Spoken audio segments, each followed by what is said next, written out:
Okay, next bulerías closing in sixes. So we already learned the opening six, which is this one, if you recall.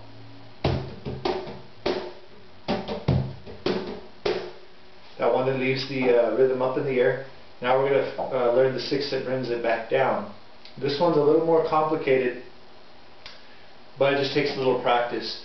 First I'm going to give you just the accents, and I'm going to count them out, and then we'll put in grace notes so you can hear it in context, and it'll clarify things a little bit more. Then we'll go ahead and put it together with the opening six so you can see what a full 12 sounds like when you put an opening and closing six together. It creates a really nice sound. So, number one, accents for a closing six is here.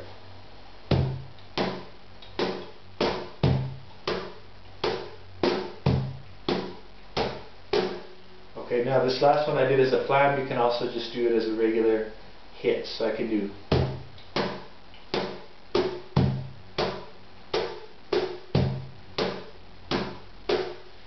Now, these two left-handed hits are contratiempos, okay?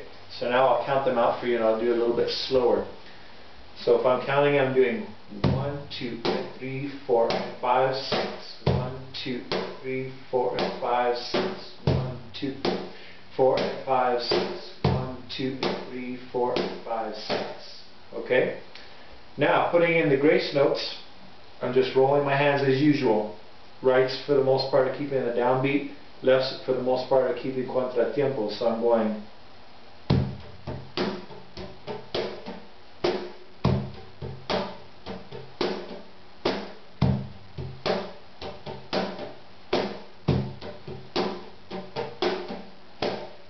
Okay?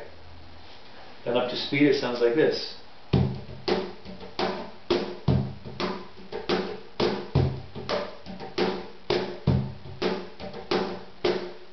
Okay? So if I'm counting that out now that we have grace notes in there, it goes 1, 2, 3, 4, 5, 6. 1, 2, 3, 4, 5, 6. 1, 2, 3, 4, 5, 6. 1, 2, 3, 4, 5, 6. Okay, so again, those two left hands are contratiempos. Now, you notice when I'm playing it up to speed, I'm really being sure not to overstate the in-between beats, in between the accents, because I really want to draw attention to those accents, and that's really where the soniquete is created, is right in here. So you hear the grace notes in between, but they're very, very light. So if I play it slow, but with soniquete and grace notes here.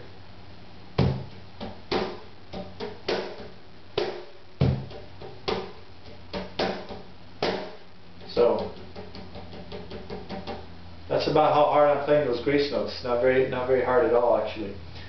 So practice this over and over, and we have this also on close-up, but it's here again for one more time.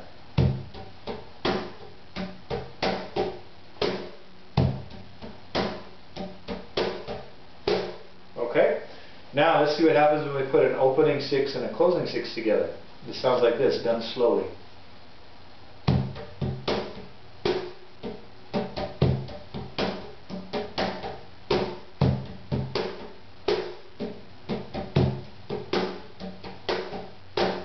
Okay, so it's just using the two patterns we learned back to back over and over. That creates a 12. So usually you'll hold this opening six for a while, then you'll wait for the opportunity when there's a resolve to actually throw in that closing six. So when the cante is finishing, for example, or they're resolving a line, that's a good place to meet them or match them with the closing six. Or when a guitarist is finishing a phrase, a musical phrase. And that'll take some training for your ear, but we're going to have live accompaniment, so you'll get a chance to actually practice to guitar and figure out where to put in that closing six. So now example, here's a nice little pattern for you. I'm going to have you do 3 opening sixes and 1 closing six, which is going to be this.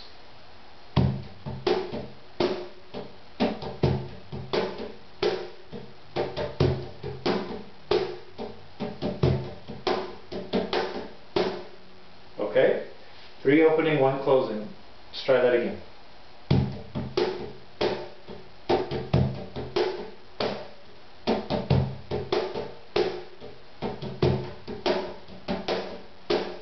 Okay, good. Now let's try taking out 5, 6. So we're not even going to hold time up here. Again, this is a more advanced idea because you got to make sure that everybody is exact enough to be able to let 2 beats go by without hitting them. So it's the opening 6, just taking out the last 2 beats. So instead of going, I'm going.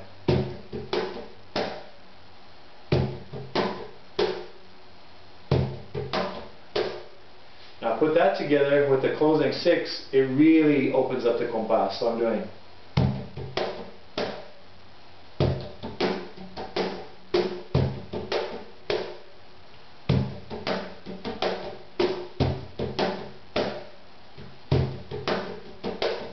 Okay, that's the idea.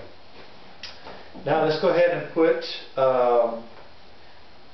opening 6, closing 6 together, and then we're going to throw in a corte at the end, one of the cortes that we learned, which is this one.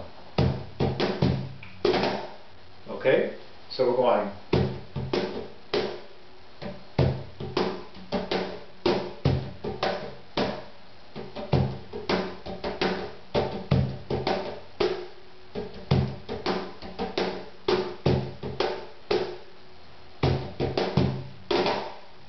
Okay, so that's a good round, another good round exercise you can use to develop these patterns.